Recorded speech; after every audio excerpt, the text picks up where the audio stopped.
I guess so. So are we? Yeah, I you think. guys seeing us? I think if everybody's seeing us there, they can count in. We're starting. We're just rolling a little early. Cicely gets down here in a minute, and we'll kick off. We were just discussing our podcast theme, though, and granted, because I hear it so much, right? It's like your own website design. You see it so much, you get tired of it faster than everybody else. Yeah, and plus the things you're comparing it to, like Smodcast and Giant Bomb, like these are the pinnacle of, like, I mean, in a lot of cases, this is what you've been going for with GameMarx. So you're probably elevating them to a higher level than what you get from.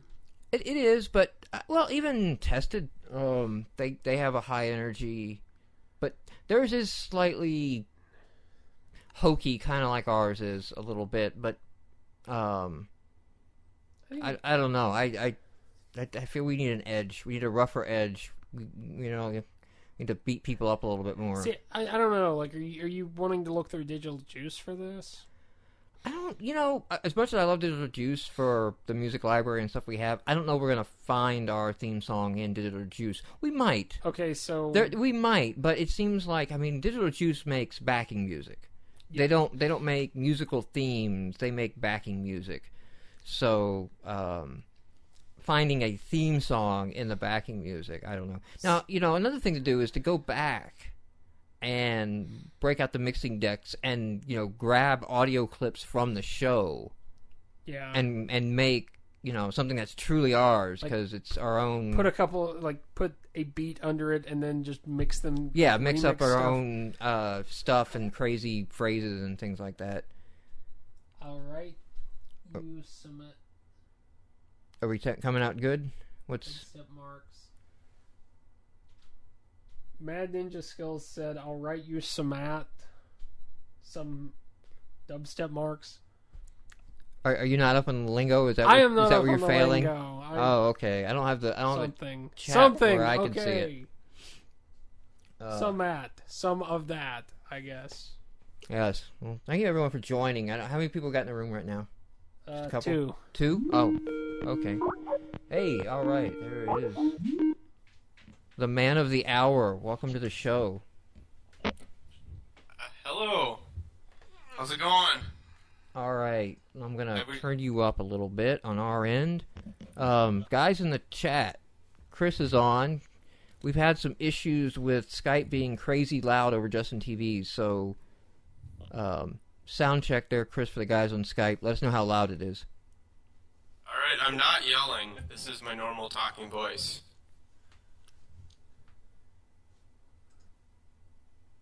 How's it coming through? Good.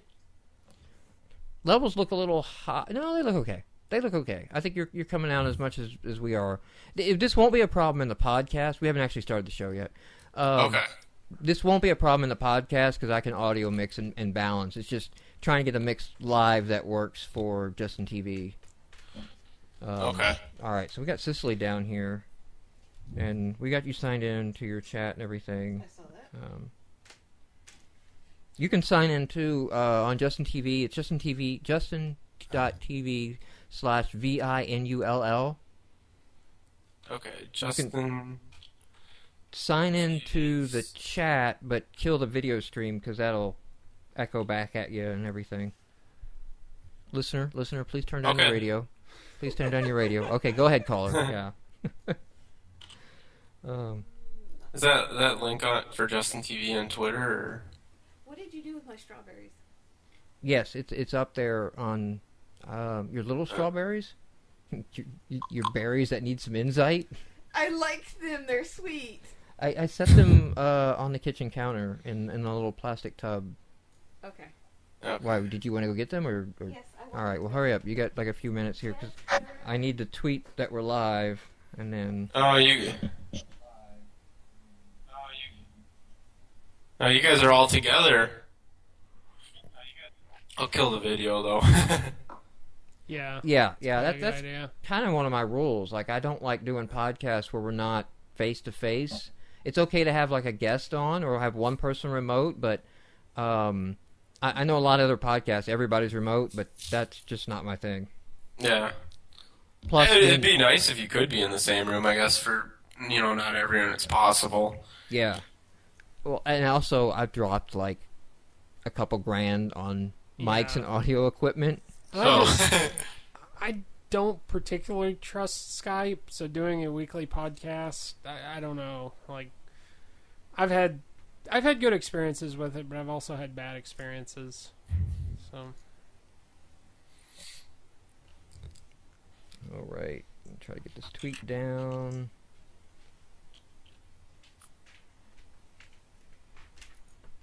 I'm just trying to edit the prior one. Yeah, I thought about doing that, but trying to do that through TweetDeck.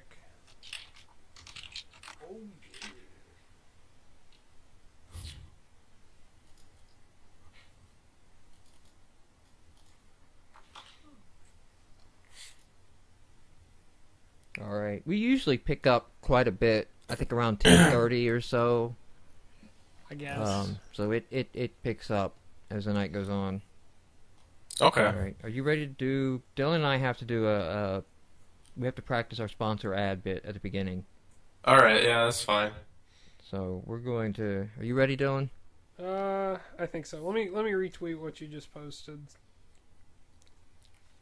What do we want to focus on? This code stock. What do we want to? I don't know. I mean, All right. like what? Community, learning. Last time it was about learning. This time it can be about. I think I think I got it. Do we just do we need to do one about the after party? Like, After the party, there's an after come hang party. out and drink and play guitar. It's awesome. Oh, and there's a conference too. Yeah. There's some long-haired hippies who hold a concert. Oh, I didn't actually go last year. It just was worn out by. But anyway. Yeah. And ironically, it was the first year that I went to the after party after organizing it for all these years. I wasn't worn out enough to not go, but that's because I know what I'm doing now. All right, you ready? Hey, Dylan. Hey, Mike. You know what I was thinking? What were you thinking? I was thinking, in just the time that we've said this, 3 new Android devices have come out. Holy like, crap. no shit. 3 new Android Wow. devices. Right there. Bam. And you know what else happened? What? 2 more were obsoleted. Gone. It's over. They're Done. just appearing, disappearing, Yeah, just technology is appearing and disappearing this whole at a crazy crazy ecosystem rate. just existing. It's kind of like what Yoda said. You know what Yoda said? He said a lot of things. Always in motion, the future is. Always in motion is the future. He also You said, can't- no, there is another, but I don't know that has any. Yeah, I think they relevance. retconned that part or something. I don't know. I don't know how that part worked. No, that was Leia he was referring to. That was in Return of the Jedi. There was nothing to retcon. There's nothing after that. Oh, okay. Because I read in the first Star Wars they had no plans. They were brother and sister. That was actually an honest retcon, according to Wikipedia. Citation needed. Back on topic. Back on topic. With all this crazy technology, you have to keep up. Yes. And you can surf a lot while you're at work. Yes. The problem with that is you won't have much work to do because you'll be fired. You do too much of that surfing and you'll be fired. So the better option is you go to your boss and you said, "Hey boss, send me to this code stock conference because they're going to teach me stuff." The code stock, is that the way the kids refer to it now? They do. I'm The going to kids- the code The stock. kids are going to the code stock. They're hitting their code stocks. They're texting little short code stocks to each other. Do people even text anymore? I mean, most people have Twitter on And their that's phone. true. Texting is dead. Email is dead. They're Facebook messaging each other. I'm going to code stock. Google buzzing. No, I don't think anybody Google buzzes. No. Have you seen what they got at this code stock? I've been a couple times, so yeah, I've seen what they've got. They've got sessions and learnings and things like that.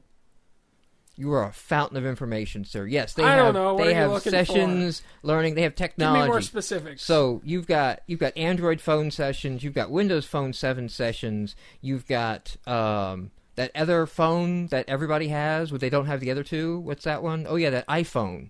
Yes. They have those iPhone sessions. They have all of these sessions, and some people actually use computers still. Like Yes, they it's don't crazy. carry a tablet or mobile computing device. They use a desktop computer. And for those It's people, almost like they want to be able to focus on something for, yeah, for longer any periods of longer time, periods of time. It's sometimes when you're trying to update your Facebook message, it's longer than 140 characters, your thumbs hurt, so having a keyboard helps. So, yeah, they've got desktop sessions there, web sessions. I think there's a Ruby session there. You can get your Ruby on, a lot of ASP.NET, MVC sessions. There's this whole Move'em thing, MVVVM. I don't know what that is. It's a bunch of letters to me, Model but it view, is view model. huge. It's Huge. like some sort of palindrome or something. It is. It's a palindrome development style. So you have your inversion of control, and you have a palindrome controller.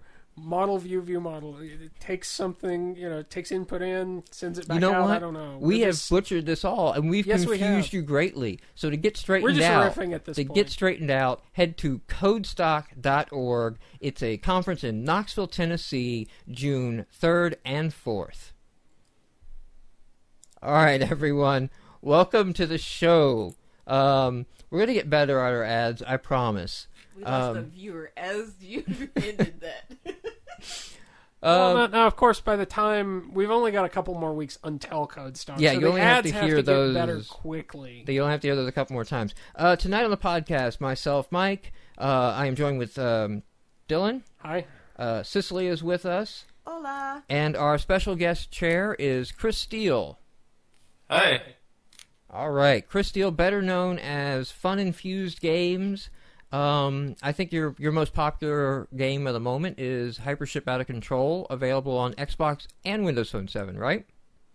Yeah, that's the one people seem to like the most. Wow, I picked some subtle.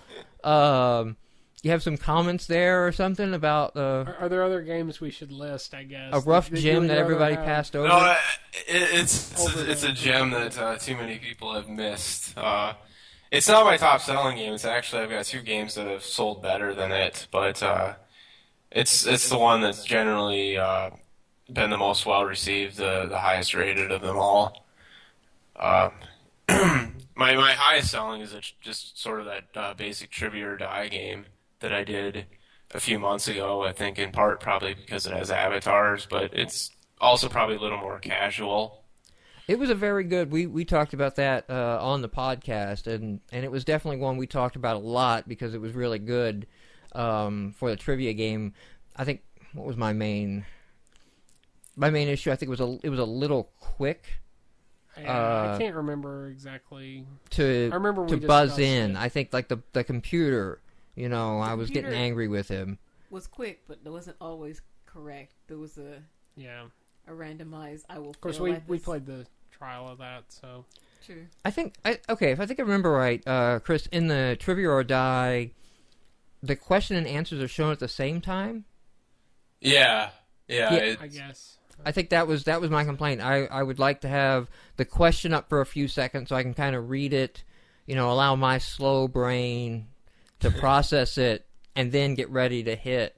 I was hoping for an at-home version of what was it? You don't know Jack? One versus one versus okay. 100. Oh, 1 versus 100. Okay. We're seriously critiquing his game. No, well, it wasn't bad. I just was hoping for. It was a good game. for People that should go one. check it out. Are you gonna do? I think it's a natural thing to do trivia packs. Are you gonna do trivia packs?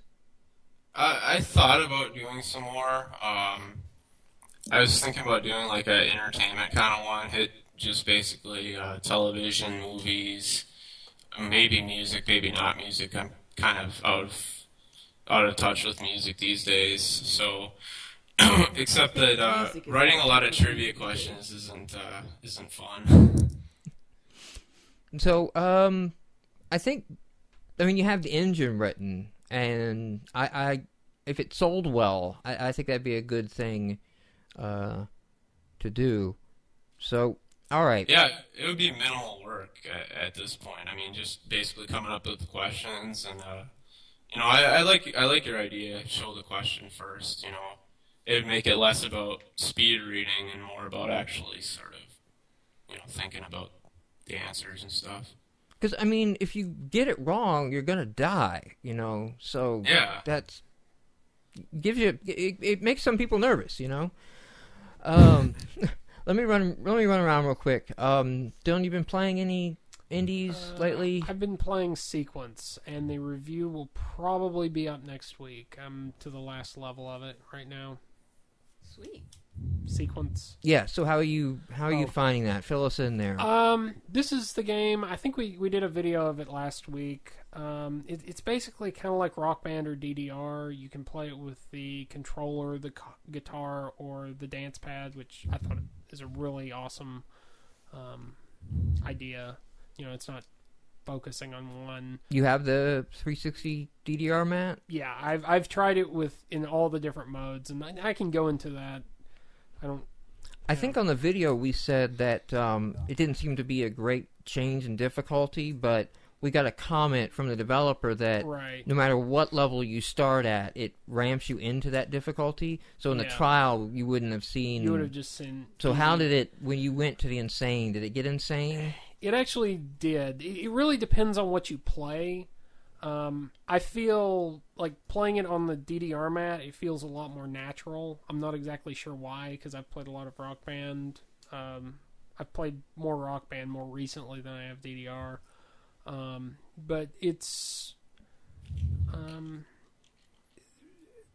the guitar controller, it's kind of weird, because you use your first 4 frets for clearing gems, and then you reach down to the 5th fret to... flip between you've got mana, spell, and defense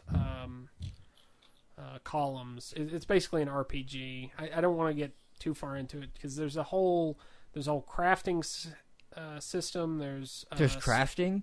Yeah. Essentially, I hate to say this, but you know, after I got towards like level 6 or 7, I was going through and I was literally crafting every recipe they give you. You're fighting through a 7-floor tower. Every floor you get a set of recipes, and you have to kill monsters to get items to use on the recipes. And I was being a completionist about it because that's what I do on things like this. So I got through to level 6 or 7, and I started realizing, like, wow, this is everything I hate about WoW. Like, it's this grinding system to get items that they give you the drop rates and everything too. Because every floor you've got a choice between 3 creatures to kill. But I like it for the fact that it's a rhythm game, and it expands upon the rhythm game. And it's got kind of a pretty... I don't know what to call the story. It's kind of... I don't want to say... It's kind of light on story. It has that sort of fighting anime mechanic, like, oh, you were knocked out, and now you have to fight through all these floors of monsters. But it's kind of intriguing because I'm not sure where it's going, and I like the art is excellent, and the writing's actually pretty good. Like, it's kind of goofy, and they reference a lot of different memes, but All right, well that's cool. That's a sequence. So we're gonna have a review up this week on that one. I'll go to you next, there, Chris. Anything you've been playing recently? I've been spending a lot of time on my own stuff, but I picked up Mortal Kombat. Is it 9? I lost track of what number they're at, but that one I was enjoying that one a lot. I think I've seen that they're gonna re-release 1, 2, and 3 for $10 on arcade. Really? I thought they already had 3 on arcade. I think they do, but they pulled it. I don't know if they explained why or if it was a licensing issue. But you can't get 3 anymore. But now they're re-releasing them all, so you can buy them all together. Yeah, didn't like Midway shut down, and this is a group of the same developers who... Yeah, Midway is like long gone at this point. Anything for you, Cicely? No, I've been away. Yeah, you were out most this week. And then I sent you guys an email in this week that I've officially deemed myself useless till after Code Stock because I'm just knee-deep in organizing, managing that. And that's coming up in a few weeks. And it's just this nonstop of little micro issues. And they come in faster than I can, take care of them and get them out, and just deadlines. Got to get T-shirts printed on time. Got to get the guides to the printer on time, or they don't happen. We just ordered a bunch of stuff. I'll have floor-to-ceiling stacks of boxes because I ordered bottles, the aluminum bottles, that have become real popular. Good so I got stuff those this time. they're good, and they're nice and branded, but they take up a lot of space. So I'm gonna have like 500 of those things sitting in my house. To add to like the boxes of T-shirts that you have left over. From Yes, to add to the years of Code Stock, the At Code least Stock we wall don't of have shame. The wall of bags anymore. I did take those to McKay's. Yeah, so we gave those away. So I do. I kind of skipped over.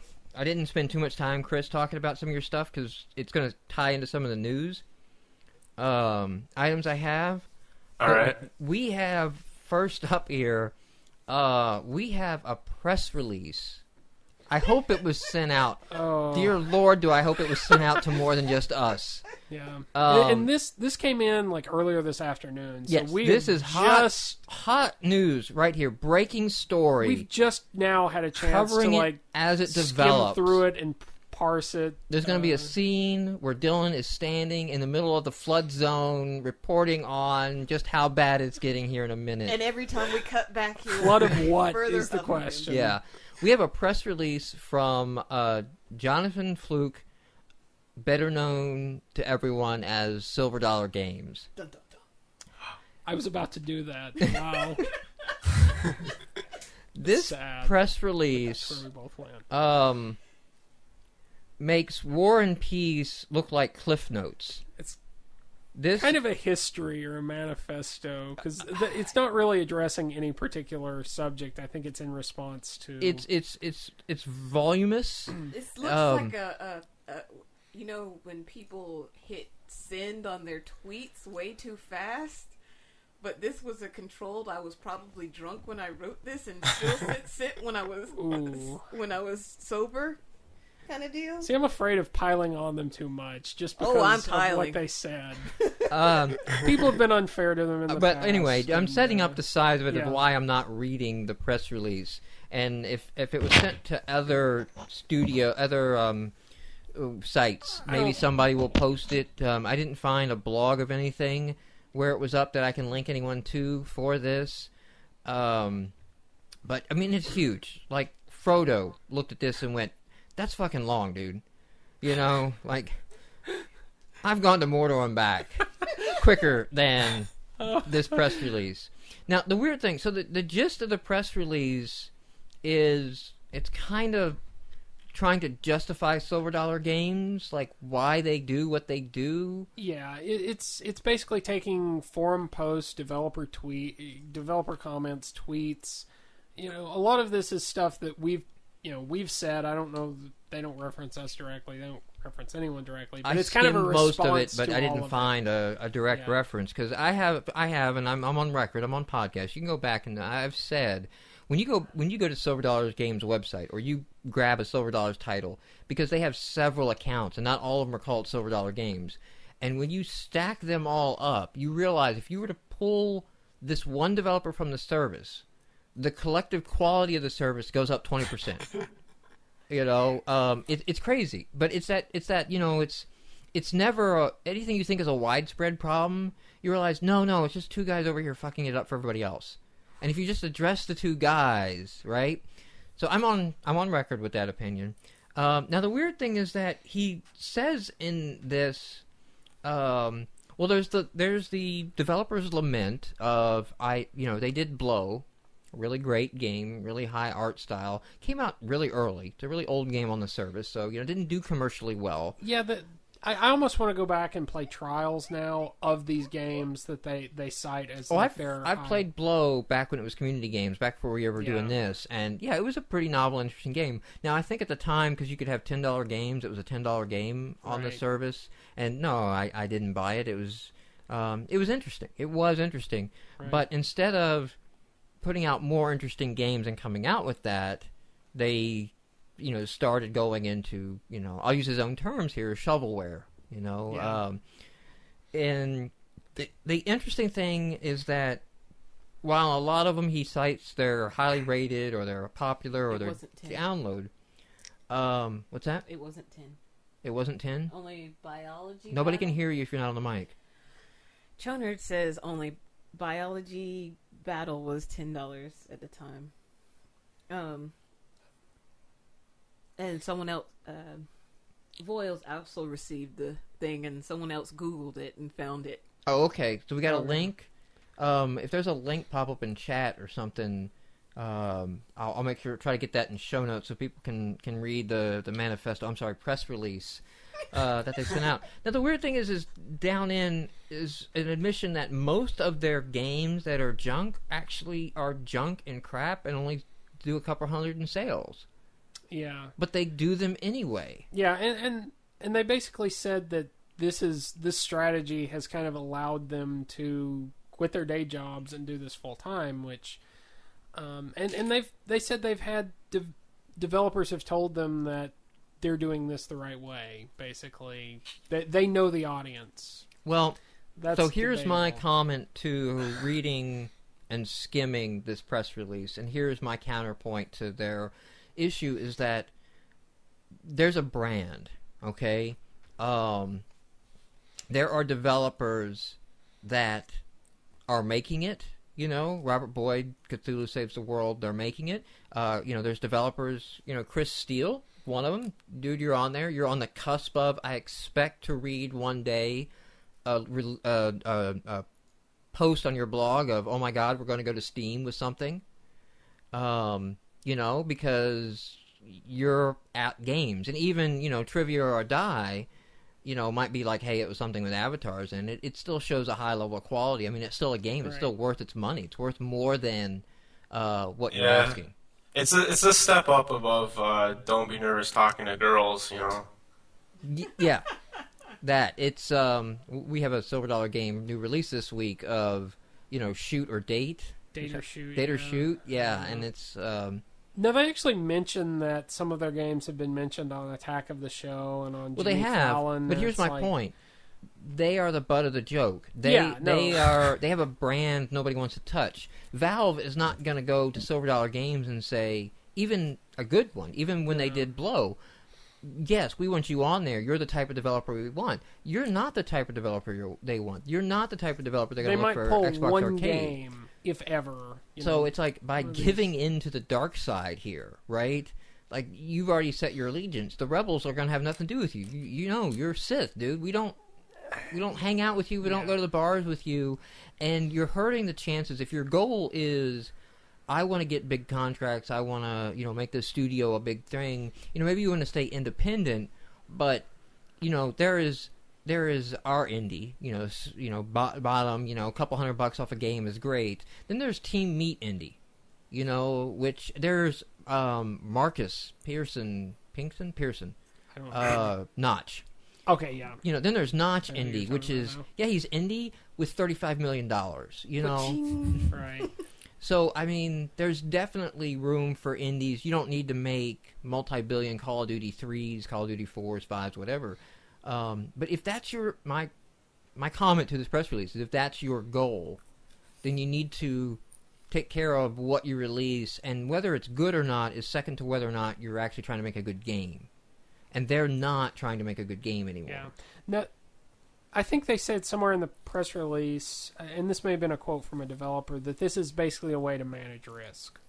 You I hate to say churn out, but All he's churn out. doing is churning. The general gist seems to be kind of, and I agree with you, but the general gist of the press release seems to be that people who complain about them and their games are kind of this elitist sort of, game snob.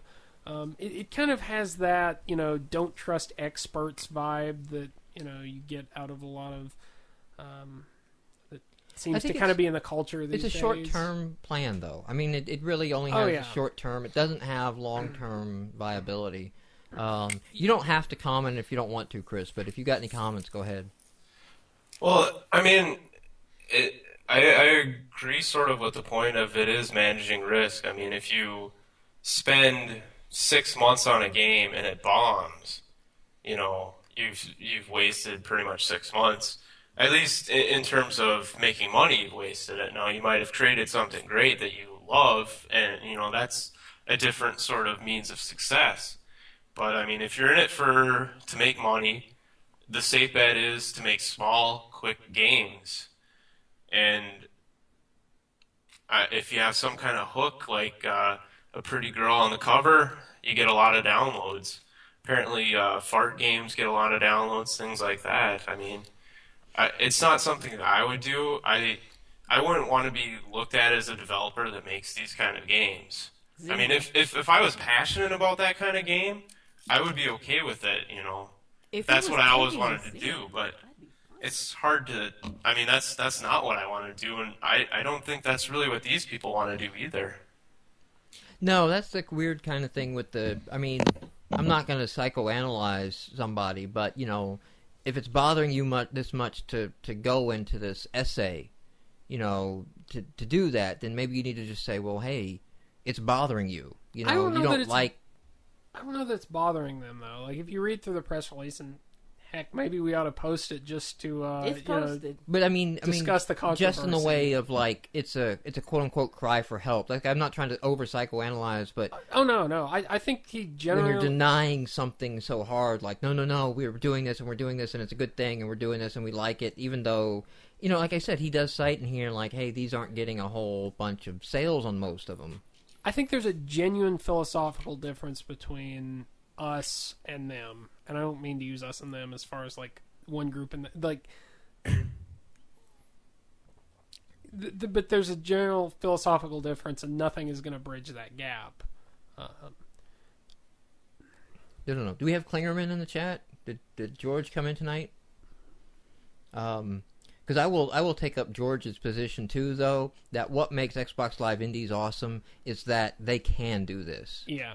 And it's freedom, and I don't ever want somebody with a button saying, we're not going to reject your game because it crashed. That's totally valid. We're rejecting your game just because we don't think it's a good fit for the service. There's too many of those out there right now. Nintendo. Well, I think Nintendo just goes, will you buy a $10,000 dev kit? Okay, we'll put My Notebook 7 on the DS Lite. We don't care about quality. I mean, look at the Wii titles. They don't care about quality. They just care if you'll pay the licensing fee to develop on the platform. But it's good that you can put all of these games on Xbox Live Indie Games. That's an advantage because some of these things may work. Like we did play, what was the one where the guy jumped off the building? Oh, that one. Can't even remember now. I don't The remember. Avatar drop one? No. It was No. it's a serious-minded one, where the dude's committing suicide because he works in an office job, and you have to either Yeah, the whole game you're just falling down, and he's telling at you some his life point story. you have to go left or right, and you get little videos. Office Affairs. Okay. Office Affairs. It's kind of there's a certain shallowness to it because you The story gain was health by intriguing. talking, like touching girls or something. Well, and see, the Wow, thing that is, sounded wrong. the story was intriguing, and we both Yeah. kind of wanted to see where it goes. But why did neither one of us hit that buy button? Because It was a silver dollar game, and we knew we would be burned. well, there was an interesting story behind it, but the images that we saw were the same as in any other silver dollar game. It's like we're gonna get we're being snookered. We're gonna buy this, and then it's gonna. And be that's my point. know. His brand, is seeping into. So even if he made something good, even if that story was worth $1, like that game experience would have been worth $1 to see what happens when that guy hit the ground. We didn't do it because we had seen other games. And to go back to what you said, I think he is kind of locking himself in. Like, yeah, Xbox Live Indie Games is a place to do this, but you're kind of locking yourself out of Steam, PSN, XBLA, that sort of thing. You're saying, I mean, you're pretty much limiting yourself to open marketplaces like Xbox Live Indie Games, Android Market, to some extent Apple Store. You're kind of boxing yourself in. You are. I think it's too bad too because you've seen some of their early stuff. They're capable of much better games. Easily. You know, I'd like to see the kind of games they could be making. It's almost like there's kind of a middle way between making these huge grandiose games and then just making shovelware. Like, spend a couple more weeks on developing a game concept and, you know, do Well, higher sales. I know this is trite, and I know this is just an extreme example, but I'm going to pull up I Made a Game with Zombies in it. Yes. The game was done in 2 weeks. It was done as a break from working on larger projects. You know, go in, make a twin-stick shooter, throw it up on the service. James said he spent 2 weeks. Now, then again, like, before you can get to the point where you can do I Made a Game with Zombies in it in 2 weeks, you have to know your craft a little bit, too. So, you know, there's that part of it factors in. But once you have, you know, a couple games on the service, once you kind of understand the ins and outs of X and A, then all of a sudden, or any game platform, whatever you're using, going and saying, like, yeah, I'm going to take 2 weeks to make a dual-stick shooter and slap it up on there, and you might do well. I mean, most of the shooters, as crowded as the shooter marketplace is, they do pretty well. You know, not quit your day job money, but I don't think it's unrealistic to expect that an okay shooter added to Xbox Live Indie Games isn't going to hit 1,000 in sales. Right. That seems to be watching the sales thread, which, you know, That's not decent. everybody reports their numbers, but that doesn't seem to be crazy to say, yeah, if it's well, the mechanics are okay, and you just have a shooter, you're gonna, you know, you're gonna get enough sales that it makes it worth a week or two of development time on that. And so that can be your model of, yes, I'm working on my larger game, but you're going to have to release things to pay the bills in the meantime. And the other thing from that, too, is don't start with your first game or your early games being a large project. Right. You know, because until you've had some more experiences, you're more liable to make that 6 month, that 1 year development process of a bad game.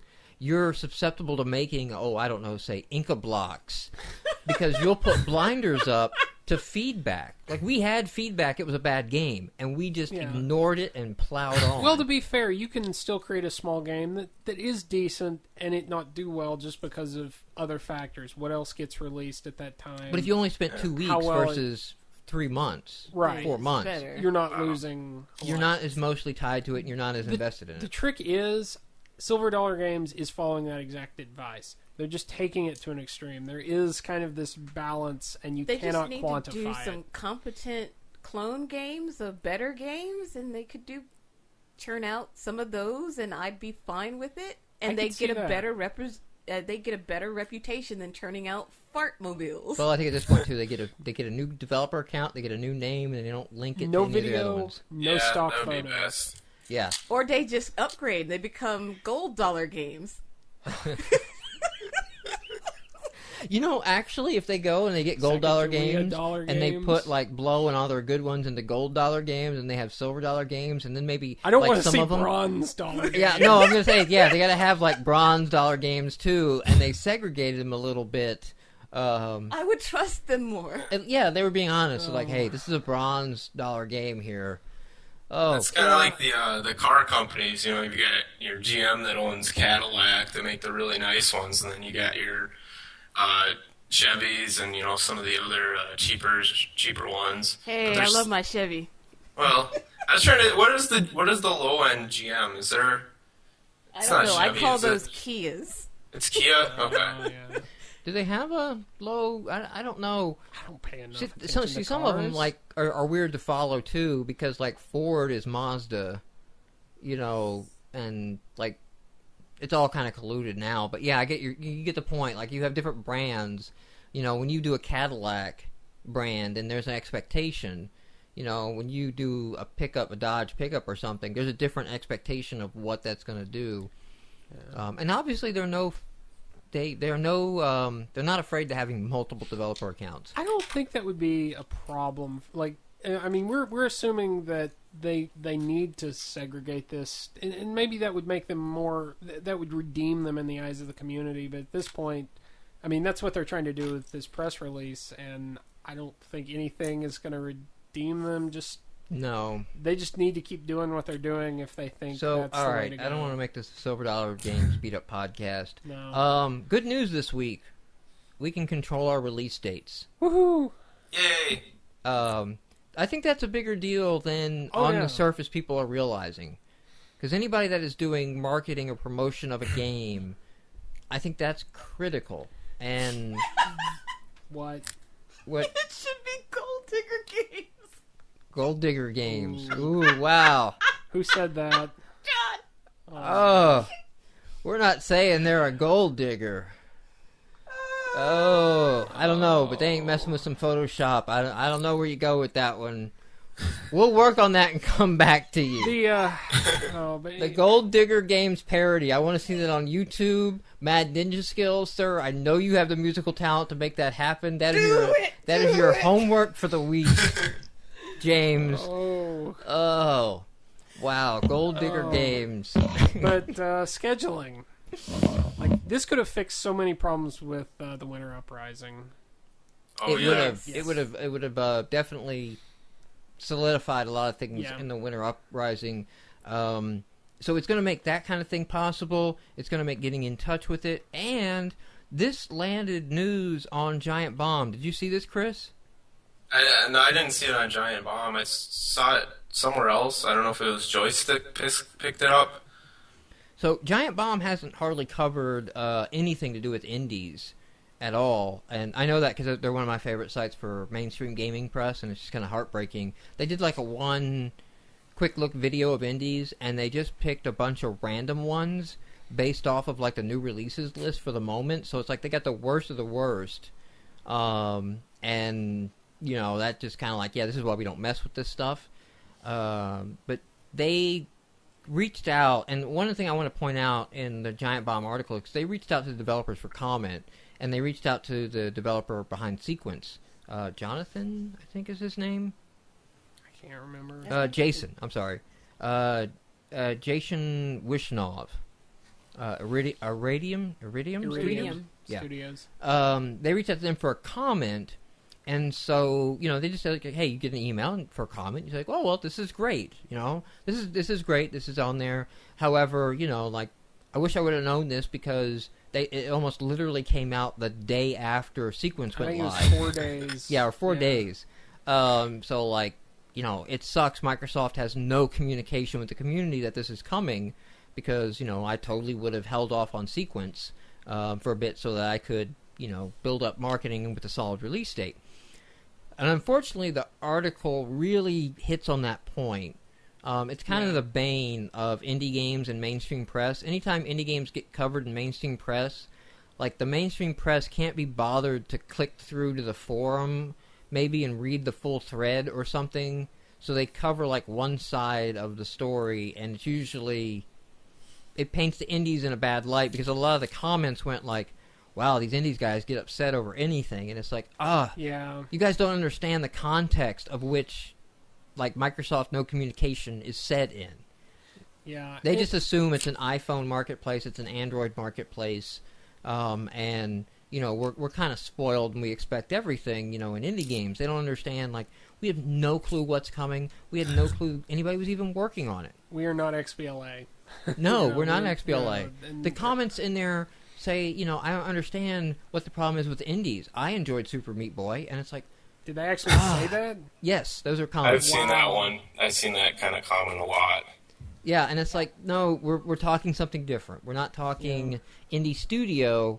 We're talking Xbox Live indie games. Published. One guy said in the comments, I don't see the complaint, they have just as equal placement because I go in the marketplace, it's like, arcade games, games for Xbox or whatever, and then indie games is the third block. Yeah. And it's like, yeah, but an Xbox Live arcade game is splattered all over the dashboard, is spammed all over the place, and there's very rarely a link calling into indie games anywhere else. Yeah. Unless there's an Avatar special. Now, we will get some love with Dream Build Play, because there will be some Dream Build Play links, and hopefully that'll drive the talent up. And hopefully, I don't want to say our content quality has been awful the last few weeks. There have been some good games. We've had some good games. I mean, there have been some... But it seemed like the beginning of the year, we were getting a lot of good titles. Yeah. Because we were having arguments of, if we just discussed 5 games for the week, when we did the weekly show, what those 5 were going to be. Now, it's the other way. It's like, well, we need a 5th one. We kind of changed the 5-game limit, though, so... Yeah, we did. We changed it around, but I think Dream Build Play is that reason. Yeah. Those games are going Dream Build Play right now. Yeah. And once Dream Build Play passes, we'll start to see those come back out through especially the channel. once, from Dream Build Play. Do you have anything in Dream Build Play, Chris? I'm working on one called World of Chalk, which is sort of you're on a chalkboard. Your little guy kind of plays a little bit like a Castlevania, like one of the older, I saw not that the Metroidvania ones, but just the regular. I saw that on your blog. You're working on like 2 games at once right now. I like Metroidvania games. I'm working on at least 2 games at once most of the time. I got several things going, but I'm primarily doing that one, and then I'm doing one called Vol Chaos, which is it's a little bit like Super Meat Boy type thing, a little more 16-bit looking. But is it what we call a hardest fun platformer? Yeah. I'm trying not to make it too hard initially, because Xbox Live Indie Games seems like a more of a casual marketplace, so I don't want to completely alienate casual players, but it's definitely going to ramp up. I'm doing 40 levels, and the later ones are going to be really tough, and then there's a secondary goal of collecting all the gems in each level, and I mean, almost from the get-go, doing that's going to be hard. All right. Yeah, I'll be interested to see that. That's one of my love-hate categories of games on Xbox Live Indie Games. Because, like, finishing those sometimes. And we have a rule at GameMarx of finishing the game before you write the review. Or attempting to. Yeah. Yeah, I mean, you basically need to, like, contact all the other reviewers and go, like, guys, I gotta tap out. Like, I can't do this. Do you feel this is valid? Do you feel it's, like, okay for me to go ahead and say... And then, of course, you have to say in the review, I couldn't finish this game. You never know, like, when you're just stuck at a part, or the game actually is on a difficulty curve, and, yeah, you would never be able to finish it. But sometimes, like, if you just get past this one screen, then you finish the whole game. So I'll be interested to see how that goes. Although, I posted stats. Did you guys see my Twitter stats? Yes. Yes.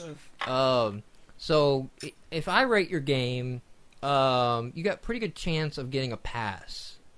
Like, I think extremely good. Like, I was like 20% more. 27%, I think. Yeah, it was like 5% from Sicily passes, or 5% was from you, 8% no, from 5% was from Sicily. Okay. I think.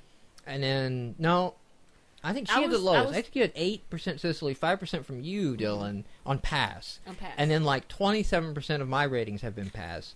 But then on Buy games, I was gonna say, buy games, like I had like 20 or 30% buy ratings.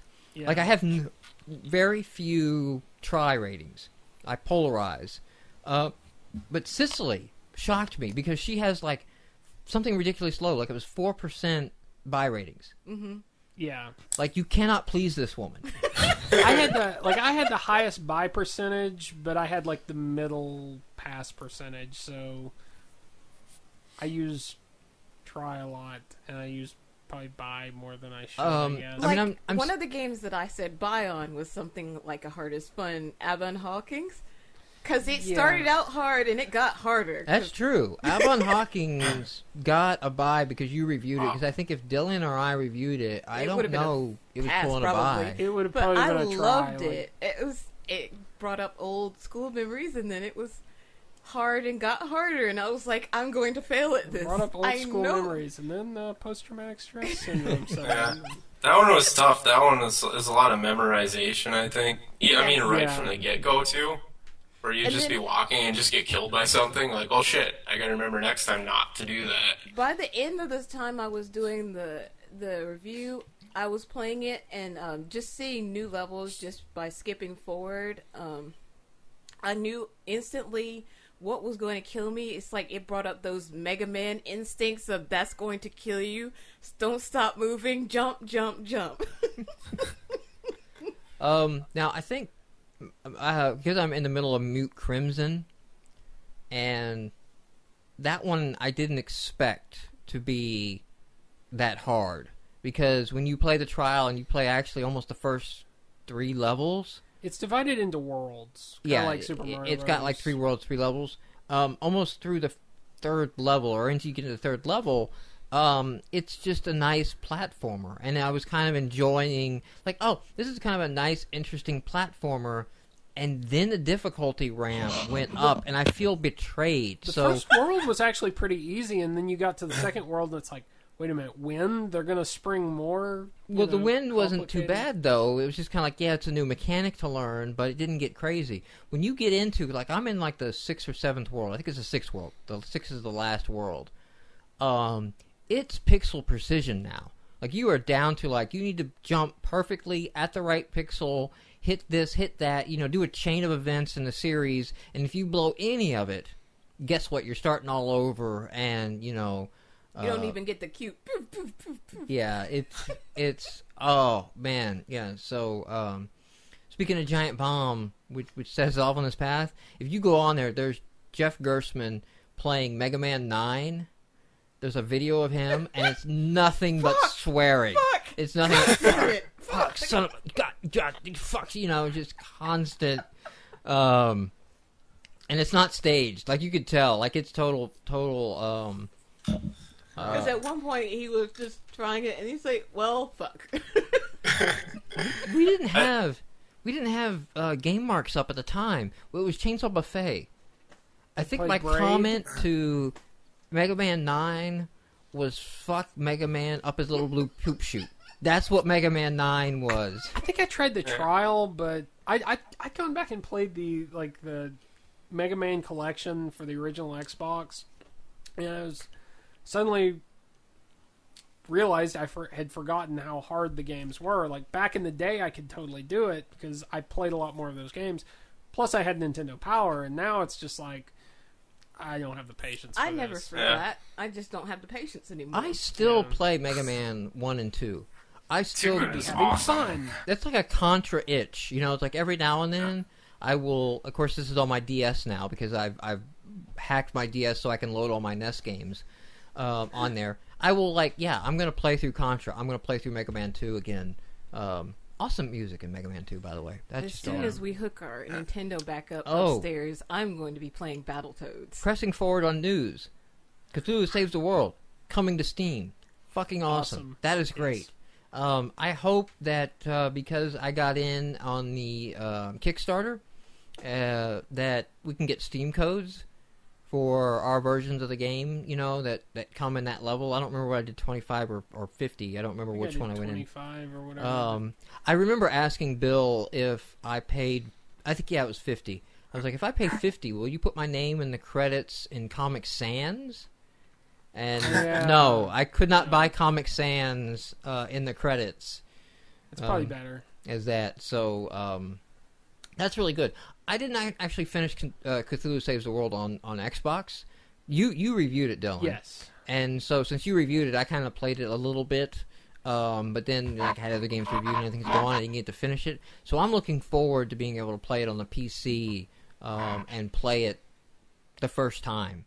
Yeah. But if you guys haven't checked it out, there's going to be Cthulhu's Angels, and I think Cthulhu's Angels are also going to be on the Xbox version. Like, there's going to be an update for the Xbox version to get he's this. mentioned that he wants to. Basically, part of the Kickstarter was to be able to add features in that had to get cut for this release. This is going to be a way to play the game again, but you're playing as Cthulhu's Angels instead of as Cthulhu. So you get like different dialogue options, and I mean, I loved Mass Effect, where I could play through it again as a female character versus a male character and have completely different dialogue, and The female character was kick-ass. yeah, play Renegade versus Paragon or something like that. So I think that stuff is awesome. When you give a reason for me to replay the entire game, if I loved it, I think that is awesome. I love the fact that they've kind of forged a trail for other Xbox Live indie games to follow, the cream of the crop, basically, to go, okay, we did well in this marketplace, let's go to a bigger marketplace when we release on PC. Last news item I have up, I think Chris is going to have a lot of comments on, or at least I'm expecting a lot from him. Just to fill in the gaps here, Fairy Engine. You can go to fairyengine.blogspot.com for his blog. It's Frederick. I don't know his last name. I haven't found where he's posted his last name. But he did a Windows Phone 7 game, Jigsaw Guru. And Jigsaw Guru was released December 29th, so it was right at the launch of Windows Phone 7. It was a pay title, and I'm not 100% what it was to pay. I think it was 99 cents, but I don't see that confirmed. And so basically he ran, through December, through January as a pay title, and barely tripped 100 downloads. So in the end of... Or no, at the same time, I guess. Oh, I'm sorry. Okay, I'm sorry. He released the game in October when the phone was first released. So from October to the end of December, end of January, he had the pay version up. At the beginning of January, he put up an ad-supported version. And so the pay version tops out the end of January at 100 sales. But the end of January, 1 month, his game got almost 13,000 downloads. Oh, Chris is still with us. Yeah. Okay. That's exactly the kind of trend I've been, because I have a Hypership now on the Windows Phone 7. I only have the free version. I'm going to do a paid version for the few people that don't want the ads and find them annoying. But I'm not expecting hardly any sales off of it. I'm looking at this guy's stuff now, and this is like, his free downloads are way higher than some of the other numbers. I've seen 50 times more or something. This guy's numbers are just crazy. Now, he doesn't post actual revenue. So when you read the article, there's no actual revenue numbers. Now, I know on your blog you've actually posted, you're getting $1.50 a day? Yeah, something like that. For the cost of a cup of coffee, you can support an indie developer? For half the cost of a cup of coffee. Yeah, depends on where you get it. No Starbucks here. No lattes or anything. You're just getting house blend. Gas station stuff. Yeah. Dunkin' Donuts. Is it picking up? Are you seeing... Because the thought with the ad revenue supported is that it builds over time. So far, I've been picking up new users. I've been picking up... Up until the last couple days, I've been picking up, over 100 new users. Now, I like to think that hopefully these new users are going to stick around. And then, if I add 50 to 100 new users every day, a month, 2 months, I could see this revenue picking up. I'm hoping to hit that point. So far, it's been kind of trending downward a little bit, though. So, are you going to, I think you mentioned this in an article, but are you actively looking at going to move it to an iPhone or an Android platform? Yeah. Would you be ad supported when you go over there, or do you think you'd go charge? I would probably do both. I don't know if I'd do both up front. I haven't looked at the other markets to see, but I imagine they're kind of similar, where the free ones get a lot more downloads than the paid ones do. Well, because what I'm curious about is Windows Phone 7 is very, very new still, and they don't have a lot of phones out, and that may not reach a critical mass until after Nokia phones start coming out and they get on Verizon, which I think you blog. I think I read it on your blog. The latest rumor is the 19th now. That's what I'm hearing. I'm hearing that one might be a pretty solid one, though, so... It's going to be interesting because if an iPhone 5 with 4G drops, that's going to kill Windows Phone 7 if there's a 4G model of the iPhone. And Microsoft has playing this catch up. But it's not that I don't think the Windows Phone 7 is bad by any means. I've said several times, like, I think it's a great phone.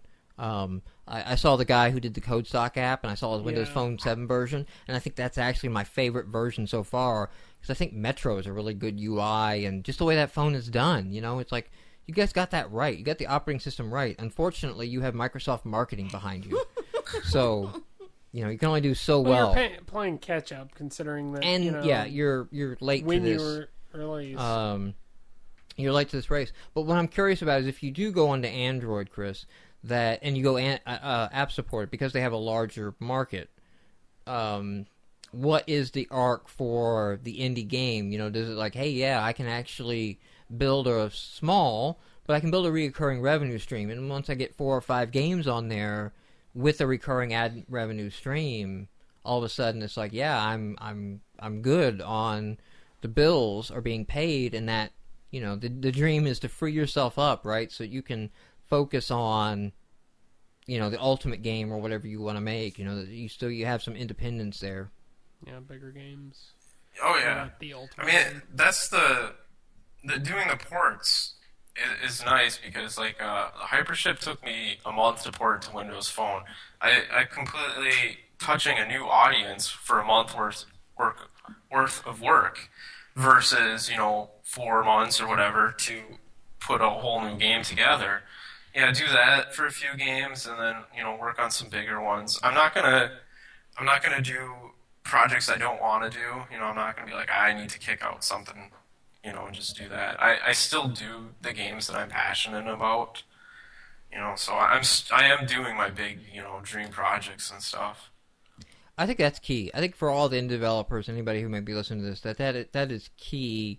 You may commercially fail, but do games you want to do.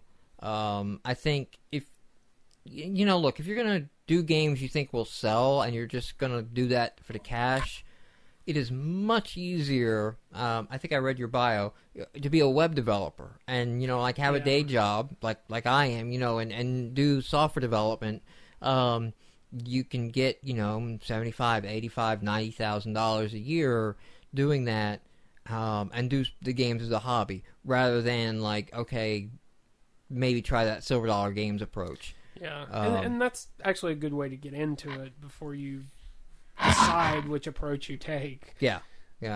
Don't under any circumstances, I think, go to work for a game publisher, because I think everything I've read about there, that just sounds like awful. You know, you work. They tend to be paid a lot less, maybe 40 to 50,000. Anything that somebody that does business code would go, wow, that's way undervalued. And then, you know, you read about games launching and doing crazy, and then that whole team's laid off because it's like, well, they don't need you around right now, and they have other people on other projects. So a lot of people who just did the Call of Duty game, we let go. It's bizarre though that the level of math and the level of performance and the level of all this low level stuff that you have to do for that is so much higher than in business, which is just drag and drop, man. You know, take a flow chart, convert it to a process. I mean, I'm oversimplifying because no, you're not, because you're a SharePoint dev by day, so you're not oversimplifying anything. Yeah, I've got a computer science degree, and far and away, like the most complicated stuff I've done. You know, I've been working in IT for the last 7 or 8 years. Full-time computer programmer for like the last 3, 4. But far and away, the hardest stuff I've done has been my games. Like the most complicated stuff is my games. You don't get into that level of math, or, you know, I generally don't care how fast this loop runs, you know, in any of my business apps, because it doesn't matter if it takes a second, you know? That's not a big deal. Yeah. I mean, you're not running at 60 frames a second. You have 1/60th of a second to do everything, you know, to get your AI in, to get your screen draw updates in, to calculate, you know, network, to, you know, figure out what everybody else is doing, to pull input, and then to turn around and do that the next 1/60th of a second. And a lot of times these may be things running on a server where it doesn't matter, you know. Yeah, I mean, well, again, too, not many of your servers probably have 512 megs of RAM on them. Right. They probably have, like 48 gigs of RAM. And so, yeah, you don't... so it is kind of ironic. The level of proficiency that takes... I don't know 100% doing both that I do as well, that the skill set transfers very well. Because it doesn't come up. And anything I do for the game development world... In fact, I know how chuckle. to use objects, and I know how to use the syntax. I chuckle every time somebody comes in the XNA forums and they're like, what inversion of control frameworks work with XNA? And I'm like, ha ha ha, you fucker, you don't get it at all, do you? You know? You don't want an inversion of control framework. You're going to write this once and you're never going to maintain it. Yeah, it's like, look, when you come into XNA, the singleton is key. That's your pattern. That game state object. It's going to run. You're not going to have classes ever. You're going to rip all your classes out and replace them with structures. You're not even going to. You're going to be afraid of strings. You're going to see like strings in your code, and you're like, oh wow, crap! I got too many. I'm allocating too many strings. Holy crap! Things are gonna. Because that garbage collector is vicious on the Xbox. Yes. If they did a code review, like at my job of my games, I would get knocked for so much shit. Yeah, it's... Like, why would you do that? Well, it's slightly faster. There's no garbage doing it that way. I know we've talked about this in the past, but I did take a moment. I needed a break, so I ported Inkablocks and have it compiling under XNA 4.0. And we're getting ready. We have to replace the music and the sound effects because those are from our Digital Juice license collection, and we can't actually use that and give that away. We can't give away their WAV files. So guess where I'm going to go and download some music from? I can't remember the guy's name, but the one where we always recognize. Yes, the games. theme soundtrack to Xbox Live Indies. And because I'm drinking my nice blonde here, my double Einheiten Ale blonde. Have a blonde, everyone. I can't remember the name of it at this point. Yeah. I'm pretty sure I used actually a couple of his songs in Abduction Action for the main level themes. It's not bad. His music is good. I think reviewers tend to, like some of the review sites and even us, because we play all the games. Yeah. And you immediately fire up the game and go like, oh my god, it's the same song again. Like Distant Thought is used in, 15 games. Well, I know the name of the track. I can't remember the name of the guy or his site, but I know the name of the song is Distant Thought. Income Tech? I'm not sure. Is that how you say it? Oh, yeah, that's it. That's the site.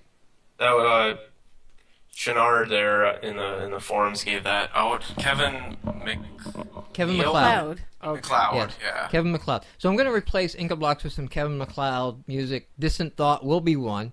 To put it in there and release that. But you will be able to see, the whole point of bringing that up was, you'll be able to see just how bad the code was behind Inkablocks as far as from like a code review standpoint.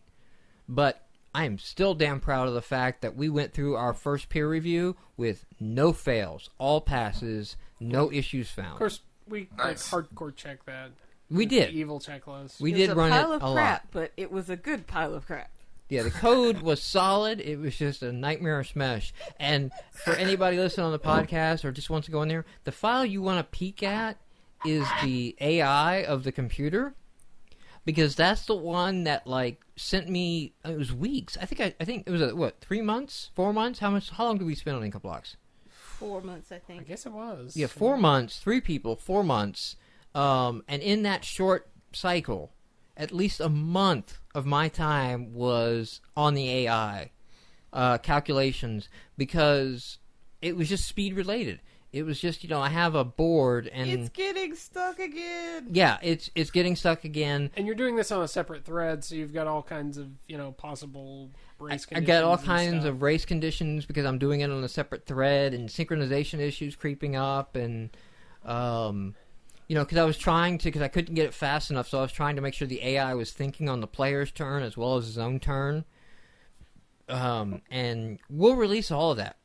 And you will be able to openly mock us and excerpt that into posts and put it in your blog and go like, this is what you don't do, guys. No, I'm saying, like, go back and look at, like, the Funkworks XNA library, because I took, like, the cover flow selector, I took a lot of the menus, and I kind of tried to make them modular in Inca blocks, but in the library, I kind of took that to another level, so...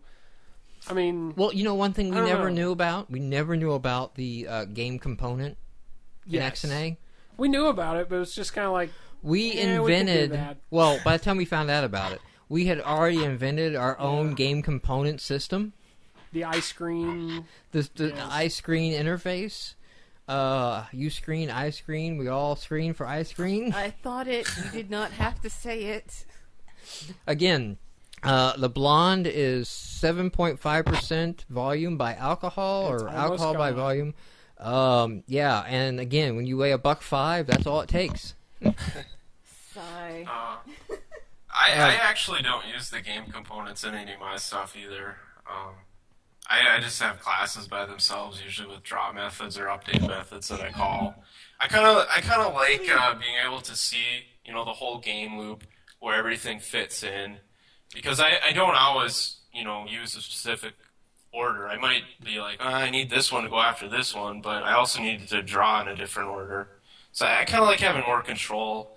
I could probably figure out a way to get that with the game components, but I've just opted not to use them.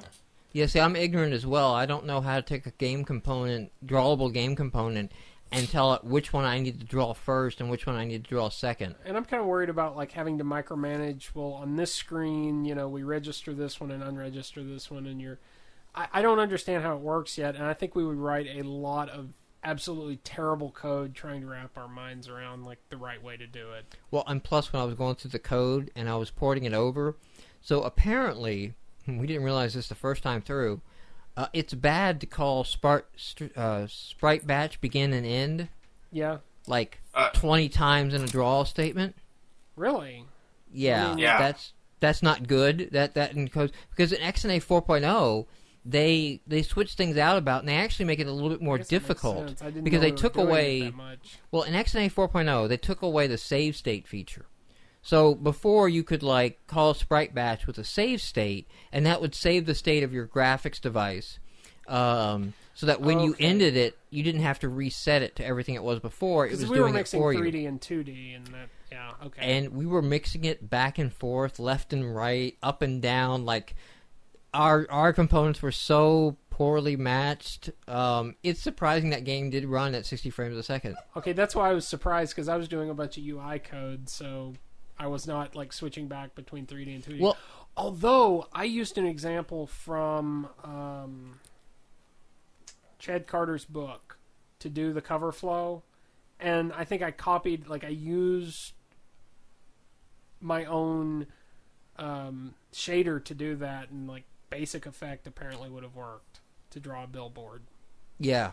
There you go. Speaking of Chad Carter, he looked at the source code when I was at the MVP Summit a couple years ago, No. and I've pointed probably out already heard that this we story. remember we cut the 1080p native Yes. because we were going over 50 megs. Yeah. So we cut Oh. all the 1080p native assets. Well, it turns out we were actually fine because we were using Exact for the audio, right? We still had all of the WAV files that Exact was using included in the project, so we were double compiling all of the audio assets in the final build. So everybody who bought or downloaded a copy of Inca Blocks got double waves on everything because we didn't know what we were doing. We screwed that up. And Double we, wave sounds like a feature. Like, this is a bullet point. We can put one of those little Now badges, supporting double little waves. stars. Like electrolytes. It's got double waves. the sad thing quite is what we Xboxes crave. had native 1080p assets done for everything and shut that off in the final build to get under 50 megs. Yep. Not that we didn't screw up. Here's what we did, Chris. Instead of using sprite sheets, all right, Yeah.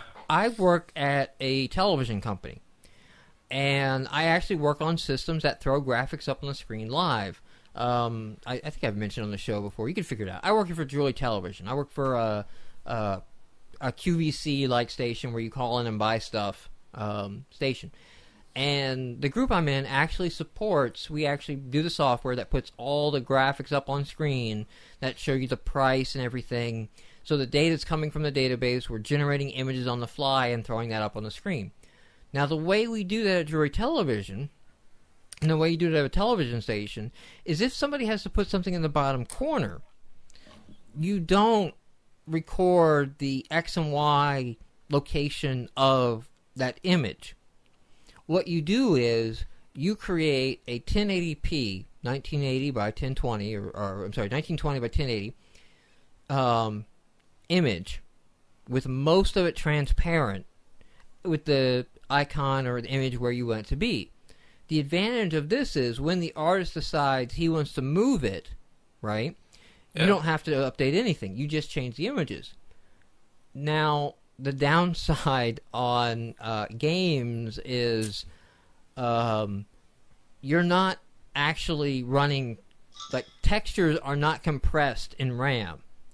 So the fact that that mostly transparent PNG is only 2K on disk does not mean it's 2K in memory, because every pixel has to be expanded. So we did all of our images. Instead of doing sprite sheets, I was like, no, that's stupid. The entire game industry has it wrong. They should be doing full 1080 transparent screens like we do on a television station. Wait, why is our game running out of memory? I don't understand. So everything drawn on Inca blocks, like the menu screens, right? So the menu screens had the menu fly in from 4 directions. Yeah. You are loading 4 full-screen 720p sprites for that image loading from all directions. And that's another reason we had to kill 1080p, because we would flip on 1080p and we would run out of RAM on the Xbox. But, you know, hey, you can't even get the game now, so... Yeah, well... speaking of that... And then we did this really boneheaded thing where we voted it up in the rankings with fake Xbox Silver accounts to prove a point. Speaking of that segues nicely into my last point before we get into new releases of the week. I want to give one more shout out to xbligdb.com, Xbox Live Indie Games Database.com. This is James Johnson. This is Mad Ninja Skills. Site that he is putting together, and this is an internet movie database, an IMDb for Xbox Live Indie games. This does not in any way overlap with Xbox Indies, which is kind of Microsoft focused and release focused. You know, this is like where you go put your team in and everybody who contributed to it and credit the music artist. Say, you know, like, hey, Kevin MacLeod did this not really game. Going to be a review or anything like that. Yeah, it's where you go in as developer and put that in there. And I've got a Funkworks profile on there, and I'll get Rocks in there as we work on that. LinkedIn. I think it's awesome because we had a discussion, we had an issue of like, how do we credit the person who did the music on all these games on Xbox Indies? And it's like, now, we don't have to. James does. We'll just offload that into James. Are you on the site, Chris? Sorry, I stepped away to grab another refreshment. Are you talking about Xbox Indies? No, the site is xbligdb.com. This is Mad Ninja Skills, and I'm just trying to promote this site. It's kind of a nice companion to XboxIndies.com, but instead of it being consumer-focused, where it's like, here's the games on the service, This one is developer-focused, so you would go in, create a profile, add all your team members to your studio, say what they did on the game, like this guy did music, this guy did etc., and build that with it. So... and the cool thing is, you don't have to have a game on the service. So it doesn't have to be released yet. It can be in development. That's okay. I don't know if James is doing this. James might be in the chat talking about this now. But we joked about having a status for this game is no longer available due to having being used to demonstrate a ratings exploit on the service. And I was like, hey, I have the perfect game for that status. But we will get Inca blocks open sourced. Before we get into new releases, Chris, this is your moment. What do you want to plug? What do you want to talk about? What do you want people to check out? Check out funinfuse.com. That'll give you a whole slew of information about everything. We're going to have Volchaos is going to be coming to Xbox Live Indie Games hopefully in the next month, maybe two. So you're going to want to keep an eye out for that. And if you have a Windows Phone, you can pick up Hypership Out of Control for that right now. And we've got online scoreboards too for that, which is a lot of fun. There's, I don't know, several thousand scores in there now. I'm waiting for somebody to knock me off. I'm sitting on the top spot on them all, and I know somebody can do better than I can. And you promise you're not hacking the database and going in there and just... I'm not hacking the database. I'm legitimately playing it. I've got the calloused fingers to prove it. I actually saw a Windows Phone 7 in the wild. My first cousin's husband's younger son. Apparently, I'm not... Twice removed. Wow. No. What does that make us? That, yeah. Absolutely nothing. He's kind of like my nephew from my first cousin.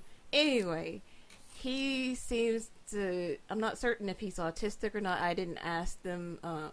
But he has trouble relating to other people, and they were having difficulty getting him out of the house simply to socialize. Does that in some way relate to the Windows Phone 7? Yeah, like, yes, it does. Just keep adding more qualifications. So they gave him the Windows Phone 7, and now he plays games like Assassin's Creed. He goes outside to play it. He's mobile while playing it. Okay. So it's actually worked for him to get, as the commercial says, release him from the bonds of the phone.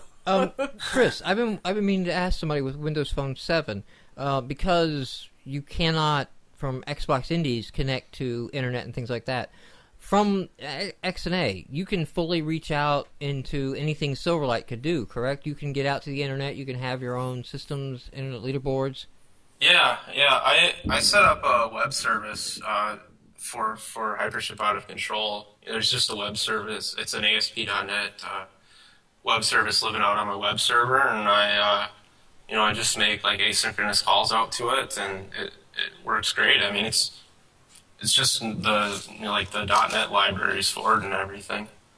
So, like the Silverlight libraries can kind of tap into XNA, XNA can kind of tap into Silverlight, and you can call out to this stuff. So that's a good thing. That's a good thing to be able to... I mean, I know you don't have leaderboards in terms of live still, but you at least have leaderboards.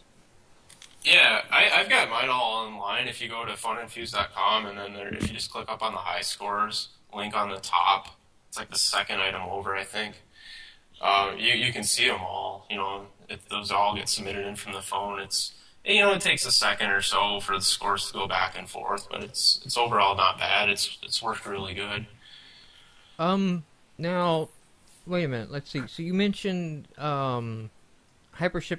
We mentioned Hypership Out of Control, which is available on Xbox Live Indies, and we mentioned Trivia or Die.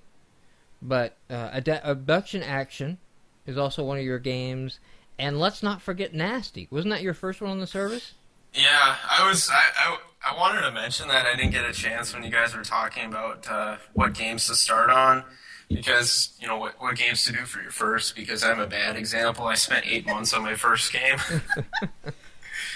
Most people probably wouldn't finish their first game if they had to spend 8 months on it, and I don't know. It was sort of a disappointment because I didn't understand, all the marketplace stuff. I had a lot higher expectations than I should have, just because I hadn't released the game, and I spent so much time on that one particular game, and so learn from me, don't do that. I think we say that a lot, but I don't think anybody learns. I think you have to go through that experience, Actually, I think it's one of those things you have to go through several times because you're, no, this will be different. This will be different. Trust me, we need to do this. I'm sure I knew better. I think we got lucky with Inca Blocks. Yes, we did. Because, so the story behind Inca Blocks is my daughter had a board game, Rumus. That's what it's based on. And we were doing a lot of 3D stuff because we started with Rocks, this big, grand Vision game. And we went out, and it's like, well, hey, since we got this 3D stuff, we can actually bang this out in a few months. Let's go ahead and do that, because it'll be awesome, because it's a puzzle game on Xbox Live Indies, right? There's no puzzle games on Xbox Live Indies, so we'll do awesome just because there's no other games. So we learned the hard way on that one. But really awesome thing, though, that kind of came of that, now that we're coming back to Rocks, in Inca Blocks, we kind of had this split where you were touching the gameplay stuff and I was touching the UI, and like now that we're going back to Rocks, that is becoming a natural split. So yeah, it is. It's figuring out we know how to work better things together and what areas who will take over. So that's good. Hey everyone, it is now time for the new releases of the week. The new releases for GameMarx this week run from. Let's see. They run from the 6th of May through the 12th of May this week. Chris, feel free to chime in if you played any of these. Our first one up is Music Box. We did a trial of this just because I felt like we should get some video up of what this looks like playing. But this is a grid-based music system. If you've messed with any of these kind of beat systems or something like that, that's it's like you don't have to know music or notes or anything like that. You just put fill in blocks and it kind of plays the beat. And you can it's got a randomization feature that's what I liked about it. It had a amazing randomization feature and it sounds pretty well. Like you go in there and throw in some random and come out with something sounding pretty decent. It is by no means an eMuse. Like it's not. It's not your more professional. Of an app. Yeah. It's kind of gimmicky. Yeah. It feels like a game that I've played. An app that I used back in about 2002 on my brother's computer for a little bit. Just playing out with some chiptune type stuff. Yeah. So if you're into like the chiptune type music, and want to mess around with that a little bit. It's worth downloading the demo, I think, and checking that out and doing that. Unfortunately, it does lack some things. Like, you can't go beyond 4 measures. Like, you only get those 4 measures to work with. So you're basically just doing a loop. That's the best you can hope for on this. But it is an interesting little app to check out. Our next one up here is Dwarven Depths. And, it's kind of it reminds me of Miner Dig Deep, which I reviewed, and it's not quite as difficult, and it's also multiplayer. It is kind of a multiplayer Miner Dig Deep, or for those not familiar, a multiplayer Dig Dug. Dig Dug, yeah, I guess that's a better example. Dig Dug's better. Yeah. You More have specific. a sword. You have a sword. And I got money from climbing down a rope. Dig Dug had the little air pump. Yeah, he got an air pump, but you have a sword in this one. I know, but he had a weapon. That's what I'm saying. So it's okay. That has been explored. I'm sorry, drunk man is drunk. I'm just making sure we're factually accurate on this podcast. I'd hate to be just talking out of our asses because we never do that. If you're just listening to new releases, you should go back and listen to the whole podcast. No, you shouldn't. For that.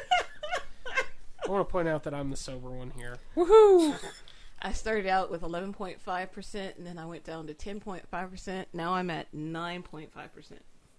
Yeah, and those are all alcohol Should quotes. not be able to chart that out. So easily. Getting back on the topic here. So Dwarven Depths, we did do video of Dwarven Depths, so we'll have a trial coming out on that this week. Single player, you were more enthralled by it than I was, Dylan. Single player is. They've got several different game modes. We just played the treasure hunt. In trial you only have treasure hunt, so you dig down, you collect coins, and then you have to get back to the surface, which can actually be a challenge. To deposit your money, and only the money you deposited counts. And then multiplayer just does a kind of a quad screen type thing, and everybody goes at once. Single player, I was not really thrilled with it, but multiplayer was actually pretty fun. Yeah. Our next one up is Stick 'em Up versus Arena, and I want to explain on this one that it's really kind of cool because you play stick figures. notice with guns. that during like- the review on the video cast, he is sober this entire time. Well, I want to point out hear that, this like, joke stick 'em up is at something you would least say 7 if I times. pointed a gun at you. repeatedly. But, like, they're also stick figures. I'm gonna stab you So it's really like, if in the face DOG really spelled cat. repeatedly. Holy crap, dude! No way. This, just to put we did do video of this, trial of this is up, but this is, It's kind of your if Smash you Brothers. if you like ZP2K, ZP2KX, ZP2K9, then go buy ZP2KX, ZP2K9.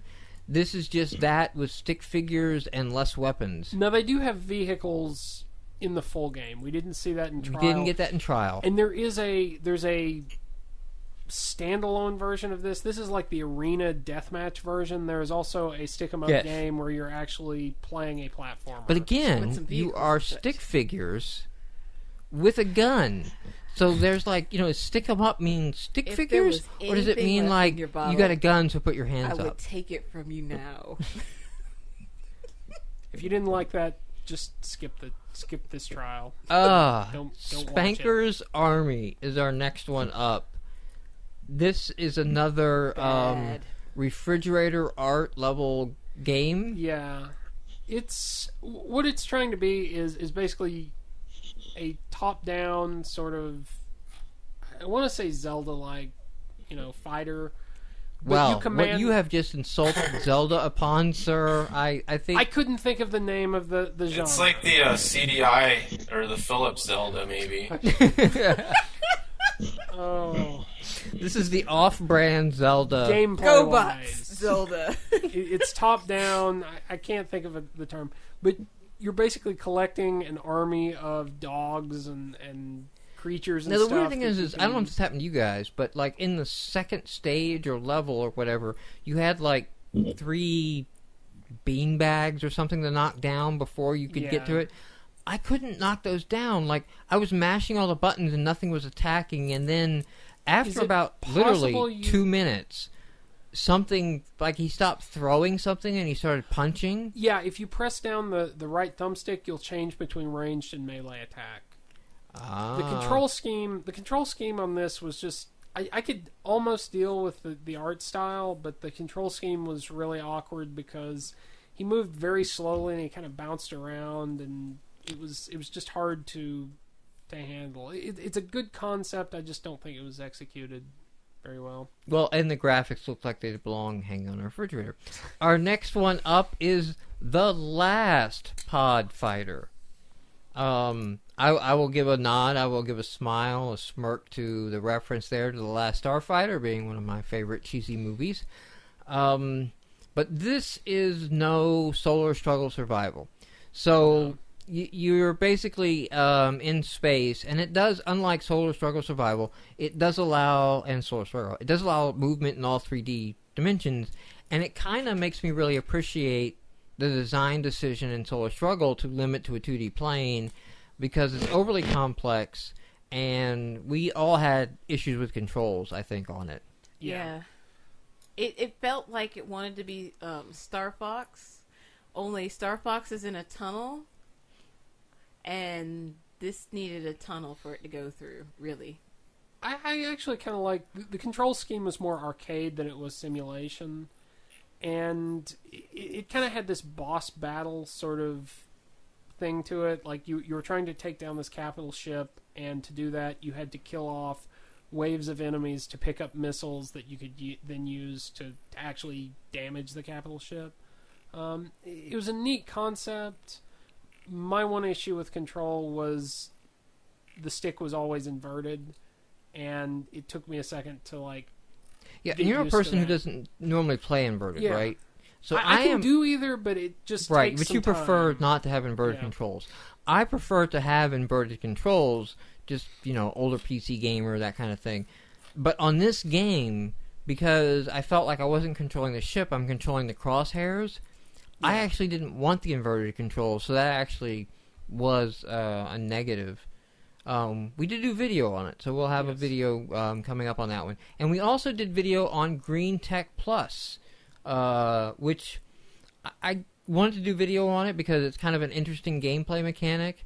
I don't know that it works that well, but it's kind of interesting. So you play a hurricane, and factories put out carbon emissions that are attracted to your... Yeah, we have Chris's... That's the second time I've heard it. We've heard Chris's kitty is on the podcast. Yeah, he wants to say hello. He's pestering me. I think that's a poll at some point. I want to find, are there any XNA developers that have dogs? Because they all seem to be cat people. All of us are cat developers, you know? Like, there's no, like, I have dogs. Artists are dogs. Have you put your Developers cat? are cats. Have you put your cat in a game yet? No, I haven't. I should take a picture of him and put a really horrible graphic of him, like if his head floating as an asteroid or something. In hyper I'm just gonna say, you know, James Silva did it, and look where he wound up. I'm not saying there's a cause and effect relationship, but it can't hurt, right? Yeah, I'm not saying. I'm just saying. Yeah. It is what it is, man. So Green Tech Plus, you play this hurricane. The carbon emissions are attracted to the hurricane, not repelled by it. And you try to get them to go to little safe zones so that they don't hurt the environment. Now that sounds like a really complex way of describing. What it really is like a gravity-type play game. Yeah, you're basically kiting things around the screen. Yeah, you're trying to get these circles to go into these other circles and not hit these other circles in the way. It's kind of an odd game. It got too difficult too fast for me to really enjoy it, but I like this. They have a lot of unlockables and things like that, and I thought that was really neat. Yeah, if you don't like playing the game in green, you can play it in blue or red. Play it in blue, play it in red. You can put different effects on your... It has this, you know, the old school terminal. So we have video of that coming up this next week. Guess what? What? Silver Dollar Games alert. Please stand by for shoot or date. This is just a mash the button when the image comes on the screen. It's not worth your time. Yeah, not really. I almost want to say there's something here, like with Office Affairs, where it's like, hey, you know, you see a picture and you can either mash the shoot button, the date button, or just do nothing. It's complex, but it's still a button masher. No, and let me just reiterate and redirect everyone to my post on the GameMarx. There is no sex in Xbox Live indie games. So even though you see all these like, oh wow, look at these Photoshop stock art images of these models, you're never going to see anything. Not it's even not side allowed. boob. Don't buy the game because you think you're going to see some side boob. It's not going to happen. There's no sex. There's no side boob. There's no front boob. There's not even no like under boob. There's no over boob. Under the skirt. The skirt is not too short. There's no diagonal boob. The best you can get is something from cleavage. Japan because they seem to approve things that we probably wouldn't approve there. Go download Jerome Mercury and get your camel toe on right there. Moving on. Safe search on. Safe search on. The next we have up is 10 Amazingly Awful Games. They're not that awful. We didn't do video of this, but they're actually not that bad. For $1, you get quite a collection of mini games. Pac-Man, Breakout, Space Invaders, Eye Hunter. Would you call this racing game? There was Snake. Snake or Tapeworm, whatever. Some of them were Eat the cupcakes. Some of them were better than others. The graphics weren't that great. But Graphics were mediocre at best. Yeah, but I mean, they're not misleading you in any way. I mean, they're saying like, "Here's 10 they're bad actually games." underselling their. I suppose the awful part was the graphics. I guess. I saw that the graphics are pretty in bad. on the App Hub forums, Uh-huh. and I thought it was going to be a list of like 10 games that were horrible in peer review. No. Somebody picked out like, oh, these are the worst games that are going through peer review. Check them out. No, this one would be, for an 8-bit game, almost decent. Yeah. It would be like when you would go and you would find at some flea market like Yes. a weird Nintendo cartridge. It wasn't even shaped right because It's it the wasn't black officially one. licensed. It was one of those black cartridges, and like clacks came on, and it was like 10 games, in one collection. Pac-Man on the black cartridge. Yeah. Which I guess would work if this was like, I don't think Xbox Live Indie Game Service is the place you go looking for a deal. There's so many games out No, there that's, for $1 that That's Game Room. but you won't get a deal there. Dun, dun, dun. Our next one up is Urban Micro Racers. This is Micro Machines with a health bar, and it sucks. Yeah. It's awful. The controls on this kill this game for me. And maybe it was just be the starter car, but you can't corner without hitting the edge. Everything. You can't pass people without hitting You can't them. pass people without hitting them. And when you hit them, you take damage, and I never finished a lap. No, I didn't either. Nope. Sounds kind of like Wacky Carts. Wacky did you guys Carts see was that one? better. It looked just like the old SNES Super Mario Kart, but it was like if you touched anything, it just came to a stop. You'd bump a wall, stop. Coming to a stop Yeah, is and you know better. what? When you start and the little thing says go, everybody flies off at full speed, and you're like sitting there. Yeah. Yeah, I was sitting there, so I used my rocket boosters and crashed into the wall in front of me. Actually, considering how easy it is to crash into people when passing them, that may be a good thing. Possibly. I don't know, To I go felt even like I was older, playing the game wrong. to reveal my age once again, to go even older, like I am desperately looking forward to an RC Pro-Am version on Xbox Live Indie Games. I loved RC Pro-Am. They had in Urban Micro Racers, they had little tile pickups, and I was like, oh, can I spell Nintendo? Did you guys ever play RC Pro-Am? Yes. Okay, I think yeah. once. Yeah, so you could Little bit. unlock like new cars by spelling Nintendo, by collecting all the tiles on the different tracks, and you got trophies, and I love that. And I saw the tiles, and I wanted it to be that, but it's not. No, there was another game like it that released a couple weeks ago that was... Yeah, Um, but that one was better. Next up is Storytell Mania This Apocalypse. Is another storybook game. This is another storybook game, And I which just is Mad hit Libs, buttons basically. instead of... Storybook is giving it too much credit. It's a Mad Lib game. Like the developer has entered a bunch of Mad Libs or something, I think. I and made then a just, funny one, but it was still Mad Libs. I didn't read any of it. I didn't. I didn't even... There play is, it, if you want to honestly. do this, there is a genre forming that is becoming popular called the visual novel. That's what you do. So if you want to do these type of games, you need to Google around the genre of visual novel. I can see that. There It'd be is, cool if one of these actually had visuals to go with it. well, that's basically the visual novel. Like we played one of the Japanese games that came out a little while ago. Remember, it was weird because we don't understand Japanese, but like there was no game to it. Like you just read a bunch of screens. Well, even that one is only a half a step better than this one, because it just had a character whose face gets angry if you say Well, that's the what wrong the visual thing. novel is. This genre is on the rise. It's becoming really popular in Japan, and I've seen some indie studios. I want a gorilla if I accidentally put in gorilla into the blank. Damn it. They're becoming popular in Japan. I know some indie studios are releasing some PC games.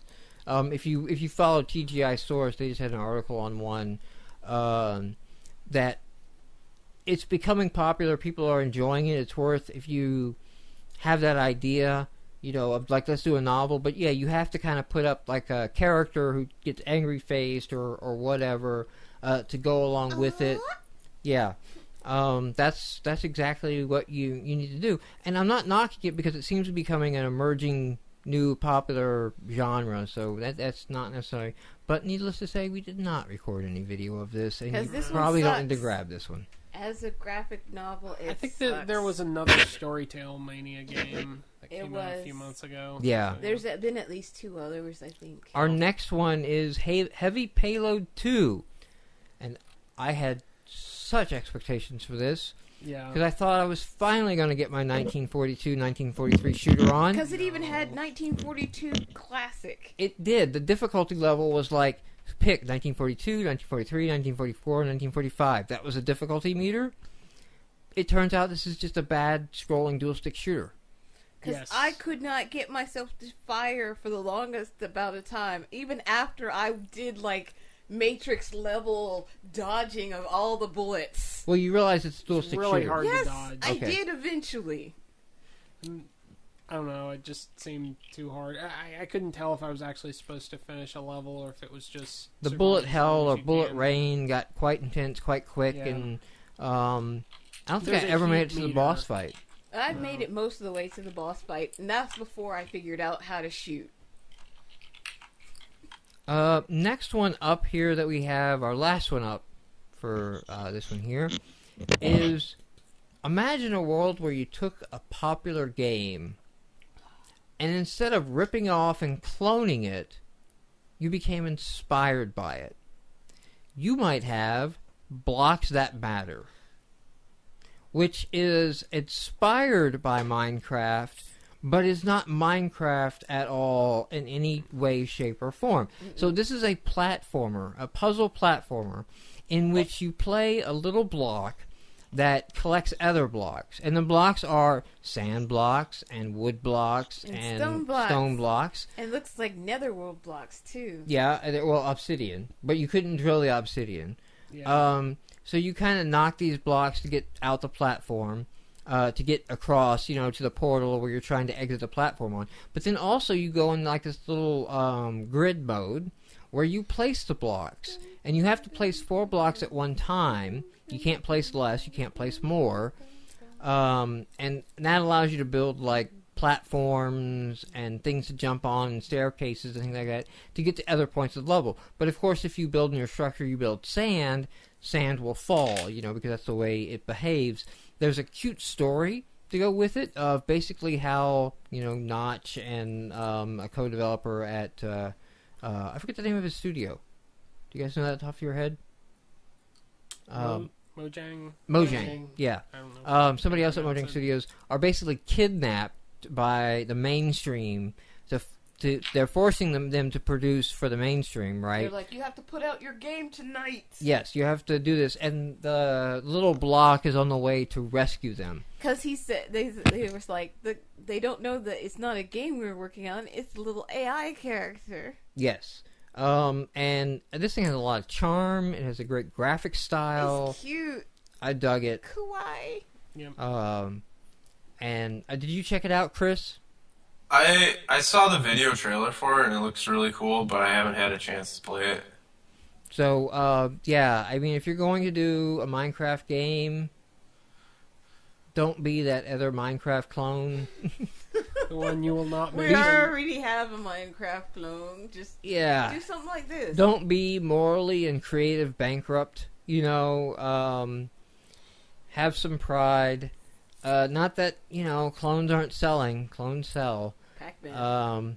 But, this is really cute and really awesome. That wraps up the new game releases we have of the week.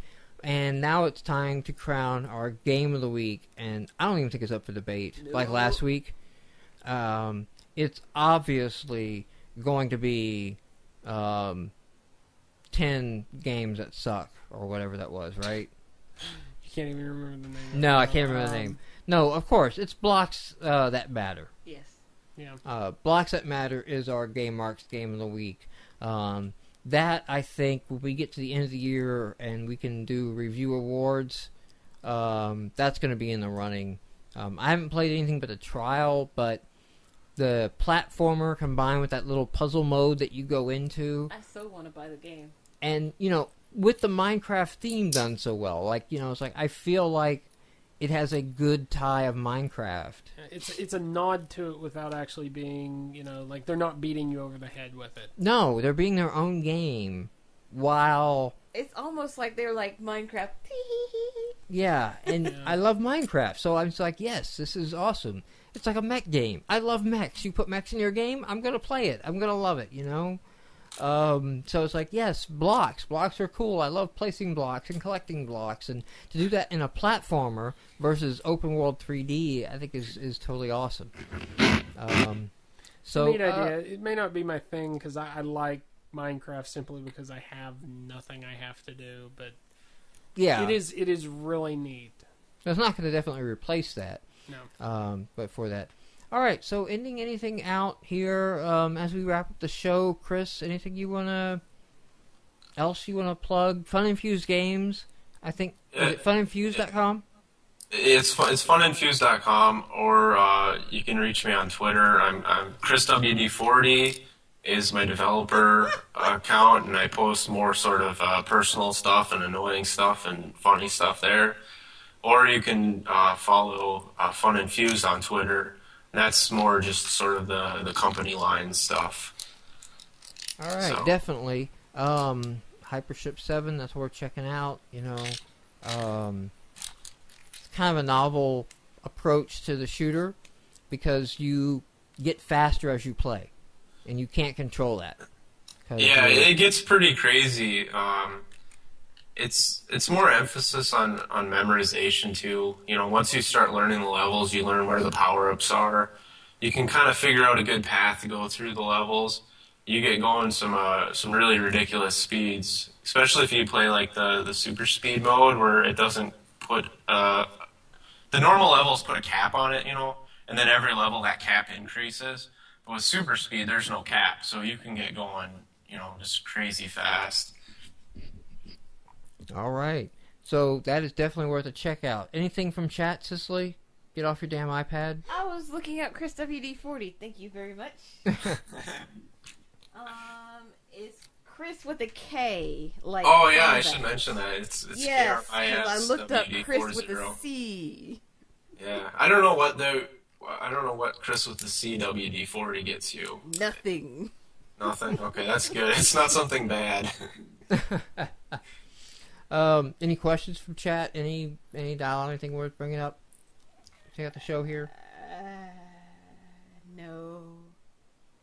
No. There you are. As we were. All right, everyone. I don't think we have any big announcements.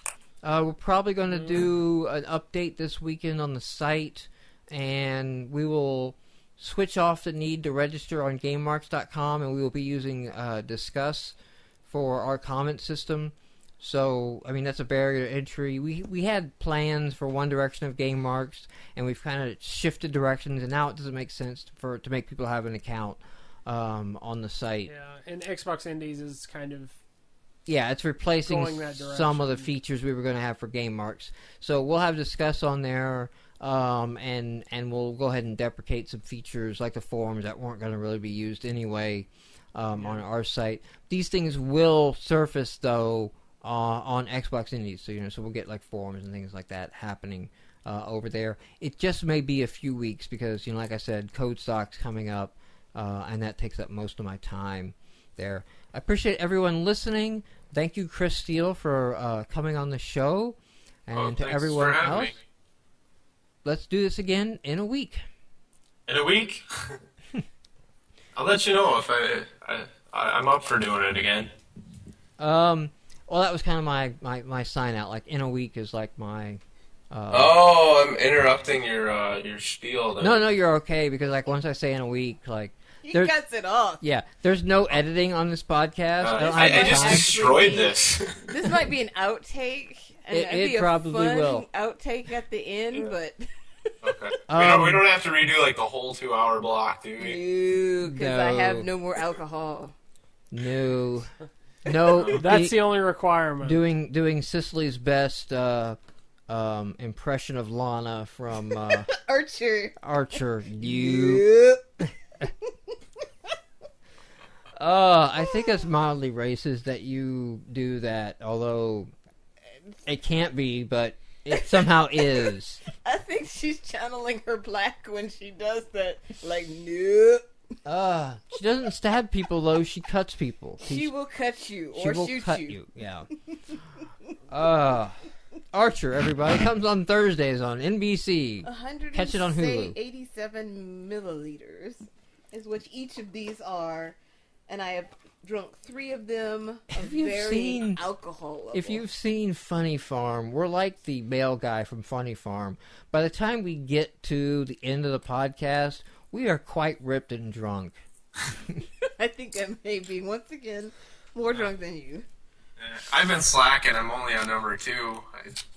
That's all right. That's okay. I have to drive out of here, so He has to drive, so he's That's the true. sober one. So We he's do our have a fold-out designated bed. driver. We have a fold-out bed. You can Yes, crash here. it's a fold-out twin bed too. oh, I'm not sure I'm ready to be drunk on live internet. Just wait until we get knee-deep in Rock's development. Oh yeah. Oh, I'll pull it out and have a pillow and sheets ready just for you. You know how much of a taskmaster I am just on, like, website updates. Whoop-ah! Wait till we're back in game development and I have my Kanban board back on there. yeah, I can. Like I said, I can deal with it. The fact that we've got it separated nicely. I really like the divide between like the, I want to say in game and out of game, but like action and Yeah, RPG yeah, elements. we're doing that. All right, we're gonna sign off for the night. Thanks everyone on the Justin TV stream. I will get this posted on UStream if it managed to record.